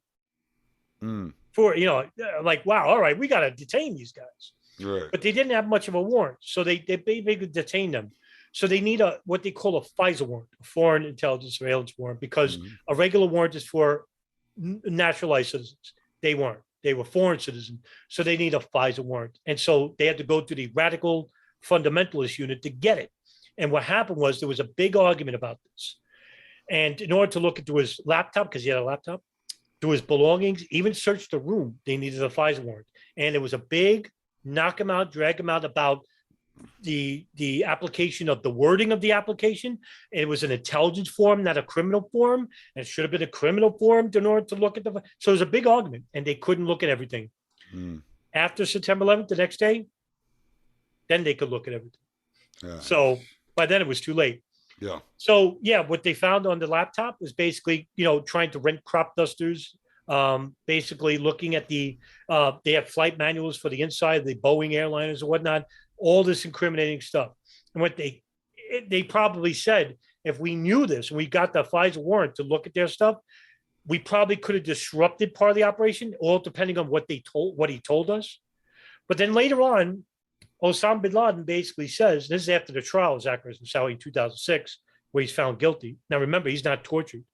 But during the trial, Moussaoui says, I was part of the second wave of operations.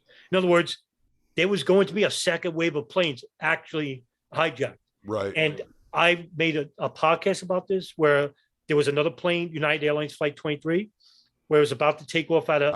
I was actually going to bring that up. Okay. We are running at an hour and a half. I don't know how much longer you want to go. I'm cool. No, it's fine. We can run for 3 hours for all I care, dude. I'll sit here and talk to you all night. But United Airlines, yeah. So this plane. Yeah, let's talk about it. Let's get into it. Yeah, this plane was actually going to take off out of JFK on September 11, 2001, and it was called United Airlines Flight 23.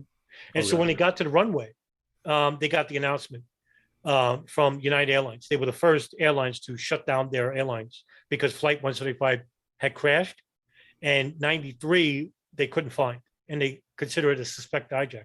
So they said ground all planes. They were the first airline to do it before the national ground stopped. So the airline stewardess gets on the phone. She goes, sorry, ladies and gentlemen, we can't take off. We're going back to the lane. When she does this, 3 men get up, Arab men, and they start demanding that they fly. They're yelling at her. And so she gets spooked by this, and she's calling security. So they go to the air, they're about to deplane, everybody gets off. So do they. And according to the FBI, they just get lost in the crowd. But they're the only luggage that are left behind, the handheld luggage that you could carry on, carry luggage. And what do they find? Well, they found box cutters, a pilot's uniform. And they're like, what the heck is this? And later on, they find out that, they probably were going to hijack the plane. Even the pilots of that plane said that we were going to be hijacked because they had knives and weapons on them. And they basically left. Now, according to DJ Thermal Detonator, my co-researcher, he found out through his meticulous study of the news articles dated after 9/11, September 13th, 14th, those guys were rearrested, trying to get into another plane. In fact, one of them was dressed as a pilot. And he is actually a relative of Osama bin Laden's family. Getting on a plane with a pilot's uniform, and he says it's a joke. What the fuck joke is this? Right? Sorry to curse. But no, you can curse as much. Also, the FBI, I don't like to do it, but anyway. But the FBI basically arrested and detained over 50 people that had either had weapons or were suspicious, like holding. And they found later on, like box cutters taped to the back of food trays on some of these planes. And CNN reported this. I mean, this is on CNN reported. I'm not making this up. Yeah, so there's other reports. There were weapons found on some of these planes. One, they found a bomb on one plane. You said it was up to like 10 other planes? Well, that was the idea. If we're to go by what Khalid Sheikh Mohammed said, now remember, he got tortured. But he actually proposed at first to bin Laden that they hijacked 10 planes and crashed them into the Sears Tower, the Golden Gate Bridge, a nuclear facility, U.S. Capitol, White House, Pentagon, World Trade Center, and the Empire State Building. It was a whole different number. But bin Laden said it would be too many people. And so they condensed it to four. Excuse me. But we don't know whether they're Al-Qaeda. We don't even know, by the way, just to say that these people, we don't even know if they were even Al-Qaeda. We don't even know who they were. Yeah, right. Because they just disappeared. Right. They just disappeared. Yeah. Right. So where was the Flight 23? What was its destination? It's going to LAX, Los Angeles, just like 11 and 175.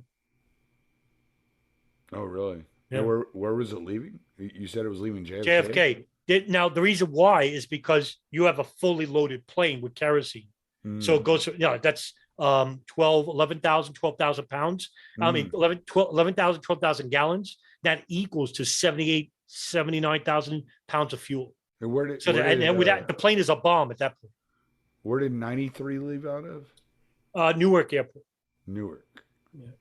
And I think that was going to San Francisco. That's the one that hit the Pentagon, right? No, that's the one that crashed at Shanksville. The one that hit the Pentagon was American Airlines Flight 77, and that left Dulles Airport, Washington, D.C. So it's safe to assume that Flight 23 was going to hit something fairly local then, because I just don't know. It looks like they were like, it was almost like get in the air and bam, like right. It's on. Yeah, just like the other planes. Yeah. So you had the Twin Towers. Like, what else are you going for in New York City? It may not even be New York City. Well, in that region, I mean. Washington. You got the Capitol. You got the White House. Well, leaving JFK, like what's near, like. What's near JFK? Yeah. Empire State Building. Yeah, but they would. That would be devastating. Yeah. Now remember, because it's the visual, right? It's right. You're putting that fear in the brain of the people. Sure. You're doing it through a visual. And you were saying that. Okay, so this is weird because, all right, I told you I was in basic training whenever this started. I remember we're standing in formation. We had just gotten done with PT that morning. And usually after PT, we get in formation. They release us. We go upstairs into the barracks. We take a shower. We get in our BDUs. We come back down, get in formation, right? So we had about an hour to do that. This day was different. 9/11 was different. We we ended PT early.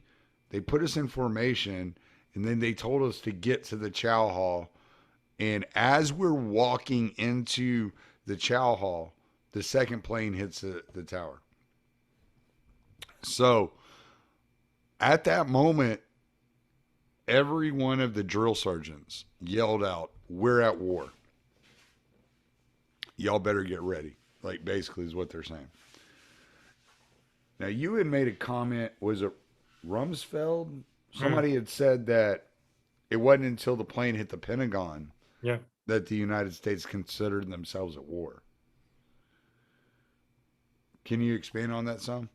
Yeah, actually, this came at the heels of the towers, what happened at the towers. Mm-hmm. And then at, it was a 9:47, the plane, American Airlines 77 crashes in the Pentagon. Rumsfeld is actually seen outside the Pentagon actually helping people when he should be at the Presidential Emergency Operations Command, PEOC Center, because the nation's under attack. You would think you need the Secretary of Defense, because he's part of the military chain of command. Well, later on, he gives a press briefing, basically suggesting that, we're at war. When the plane hit the Pentagon, we were at war. He doesn't say that with the World Trade Center. He says that with the Pentagon hit. He mentions that specifically. Bush says the same thing. Actually says, yeah, we're at war. When plane hit the Pentagon. After the plane actually crashed at Shanksville, he basically says, yeah, we're a nation, we're at war. But at war with who? Right? The insinuation was bin Laden, but they didn't know for sure. But yeah, bin Laden wanted to attack that. The intelligence community basically warned all throughout that spring and summer. Bin Laden wants to attack the United States. But those, warnings were vague. They didn't know where and how, allegedly. But the warnings were there. And so that's why bin Laden got blamed. But they didn't really know who operated this operation. It wasn't bin Laden. I mean, he come up with the idea. It was Khalid Sheikh Mohammed, who proposed the idea to bin Laden. But nobody knew who Khalid Sheikh Mohammed was. Yeah. Very few people did. Well, and weren't the bin Ladens, isn't there a history between the bin Ladens and the Bushes? Like, aren't there, like, parts of the families that are kind of in business together? The bin Laden family is the bin Laden Saudi, the Saudi bin Laden group. That's named. They're a wealthy family, right? Very. I remember reading something or hearing somebody say something about there were some bin Ladens in the United States on 9/11. Yes. And that the Bushes were friends with the Bushes, and the Bushes made sure they got out of the country. Yeah. There's a meeting at the first few days after 9/11. There's actually a photograph of this. It's rare, but it's black and white. But Bandar bin Sultan, the U.S. Saudi ambassador, is actually seen sitting down with Cheney and Bush. And it's alleged that meeting was Bandar wanted Bush to basically give the okay for the bin Laden family and some very high powerful Saudi interests to leave the country. And they did. And the FBI basically wanted to investigate them a little bit further. But according to Bandar bin Sultan, he was afraid that they were going to be bullied because of what happened. But they left the country. Right. Yeah, they left the country on specially private chartered jets. Yeah, and I'm not insinuating they were involved in any way, shape, or form. I mean, I just remember like learning that there was some sort of history between the Bush family and the bin Laden family, as far as being in business together and knowing each other and being kind of like friendly with each other. Right. So when there's so much fucking complicated bullshit going on here. It's not as easy as you make it out, right? It's very broad. It's very, like I said, it's all these different things happening peripherally all together, and you're trying to like, okay, like how does this all fit together? Like what is happening? So we got a fourth plane that never took off. We got the Hamburg cell. We have the Israelis. We have the Saudis. What ties all these things together? Like, what is it where's the glue? Like, where are we looking at here?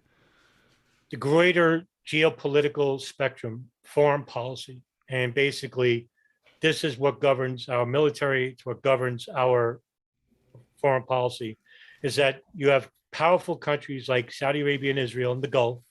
I'm talking about Bahrain, Qatar, United Arab Emirates, right? These are very wealthy countries, very powerful friends in government. So does Israel. It goes back decades, even 100 years later, prior, to the country in the 1800s. But the influence is very vast, more so than any other country on the face of the earth. And in the years prior to 9/11, we'll go back to the 80s. We have foreign policy outlines, for example, like the Oded Yinon plan, which is an Israeli guideline by Oded Yinon, who basically is a foreign policy advisor to not Menachem Begin, but maybe Ariel Sharon, I think.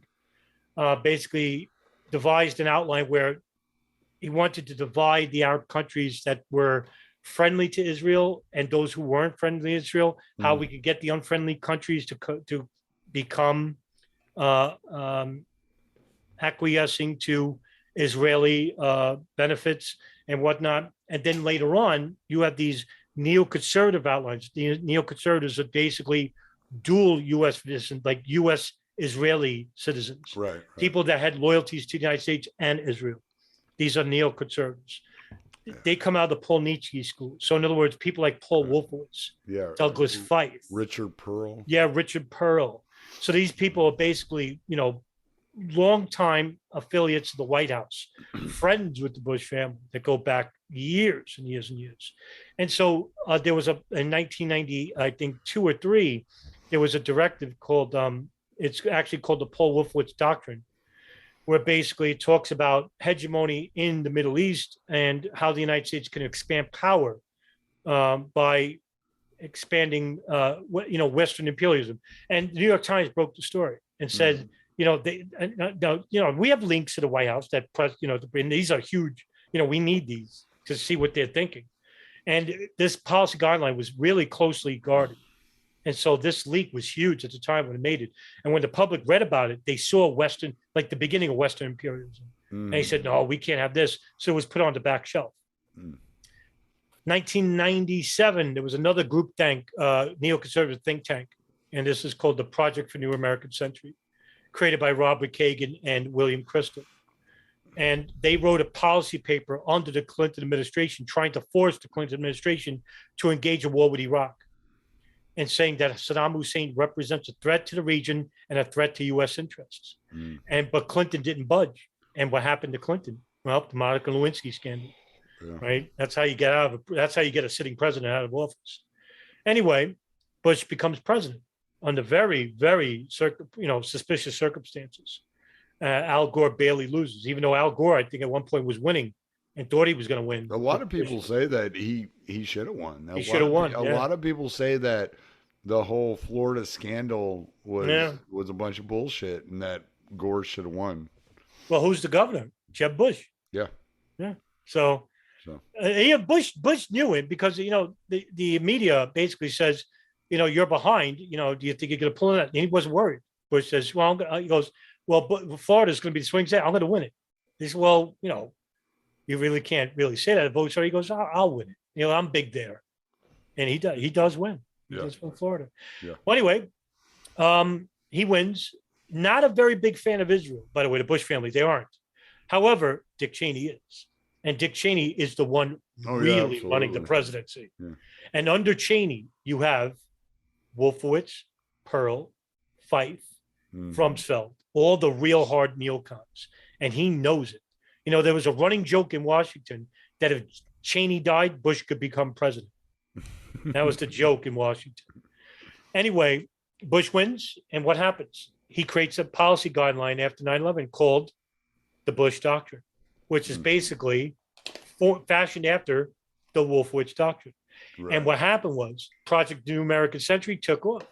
And who's the co-signers of the Project New American Century? Those people became high position leaders under the Bush administration.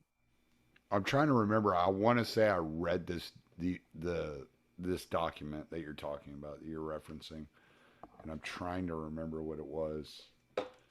it was something about Israel, if I'm not mistaken, and their foreign policy protecting them versus against Iran, their nuclear weapons, all that good jazz. Am I correct? Yeah, there's actually a famous part that truthers, the fringe movement, likes to repeat. They go a part in the policy guideline goes, in order for these guidelines to transpire, it would take years in order that unless there was a paralyzing, catalyzing event like a new Pearl Harbor. Yes. Where they can expedite, the process. And Right. guess what? Approximately a year and a half later, 9/11 happens. Right. And so that policy guideline came to fruition. And the first order of the first order of business was Iraq. Now, Afghanistan is named in it, but it wasn't a big issue. Now, only the Secretary of State, Colin Powell, and National Security Advisor Condoleezza Rice were favoring Afghanistan because that's where the al-Qaeda camps were. Everyone else said, nope, let's go straight to Iraq. In fact, even in the hours of 9/11, on September 11th, you had Bush going to the FBI director, Robert Mueller, saying, we need to find a direct connection between al-Qaeda and Iraq.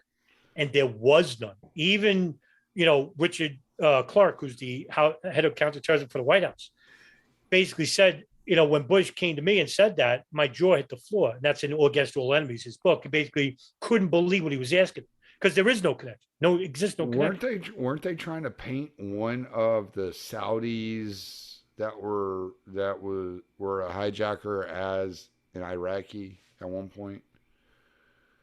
I think you're getting this mixed up. There was a guy they captured, and he was, I want to say, wasn't Egyptian. He was from not Yemen. I forgot where he was. Sheikh Ibn al-Libi. Okay. Mm-hmm. They captured him. He's I think Jordanian terrorist. All right. Mm-hmm. He's actually brought to Egypt where they're known for torture. Mm-hmm. And the CIA knows this. And that's why they let them go there. And so they're torturing him, saying, what do you know? You don't know anything. You know anything about it. But after a while, you're going to sing the blues. You're going to say you were involved with the JFK assassination. So he tells them that, yes, I saw or I have information about al-Qaeda affiliates purchasing chemical and biological weapons from the Iraqi government. Oh, okay. They used that information as well as another part where actually there was a link. This came from Israeli intelligence, where Mohammed Atta goes to Prague and tries to get chemical weapons by these agents there. Now, that was Israeli intelligence. That was plain, flat out false. Just like with Sheikh al-Libi, that's false because it came out of torture and it didn't exist. Colin Powell goes right to the United Nations Security Council and begs them. Doesn't show them any pictures. He has these cartoon pictures of caves with these elaborate designs and trucks. Unbelievably, they say, yes, we can go to war. Mm-hmm. Meanwhile, there's no evidence whatsoever. Nothing. And this was, I mean, it wasn't, 2 years later that you had the whole General Wesley Clark incident where they're talking about. Yes, that's right. Like 7 famous countries. Yeah. Where he basically goes, meets with another general, and his staffer tells him that, we're going to war with Afghanistan, Iraq. Yeah. And then I think a couple of months later, he goes back and he says, what's the update? Syria and Libya and Iran and they start naming all. Yeah, ends in Iran. What the hell are we doing? Right, exactly. How the hell did this get approved? Right. But it goes back to what I was telling you. The essence of why this is happening is all because of foreign policy guidelines that were written years and years prior, and they all didn't all didn't come to fruition, but a lot of it did. Right. Because guess what happened? Well, we invaded Afghanistan. We invaded Iraq. We invaded Syria. We invaded Libya. We drone striked. Pakistan. Yeah. It's out of hand. Yeah, it's out of control. Right. Scott's written 2 books about this. Stop it. It's horrible. By the way, millions of people are dead. Millions are displaced. It's really, you kind of have to laugh about it though, because it's so fucking terrible. It's like, what the hell? Like, how more absurd, how more psychopathic do these people have to show themselves to Mm, be for mm. people to understand who they are? It just it makes no sense. When all right, so I want to kind of end here. I want to give you a chance to like cover Sure. anything we haven't covered and give you a few minutes. But I have one more question. So we got how involved.